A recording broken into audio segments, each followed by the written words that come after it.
ನಿನ್ನ ಫ್ರೆಂಡ್ಸ್ಗಳೇ ನಿನಗೆ first time ನಶೆ ಮಾಡೋದು ಹೇಳ್ಕೊಟ್ಟಿದ್ದು ಅವತ್ತು ನೆನಪಿದೆಯಾ ಮಗ?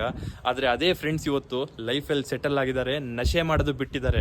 ಆದರೆ ನೀನು ಮಾತ್ರ ಬರ್ತಾ ಬರ್ತಾ ಜಾಸ್ತಿ ನಶೆ ಮಾಡ್ತಾ ಇದೆಯಾ. ನೀನು ಎಷ್ಟು ನಶೆ ಮಾಡ್ತೀಯಾ ನಿನಗೆ ಲೈಫ್ ಮೇಲೆ ಇಂಟ್ರೆಸ್ಟ್ ಕಮ್ಮಿ ಆಗುತ್ತೆ, ನಿಮ್ಮ ಅಪ್ಪ ಅಮ್ಮನ ಮೇಲೆ ನಿನಗೆ ಪ್ರೀತಿನೂ ಕಮ್ಮಿ ಆಗುತ್ತೆ.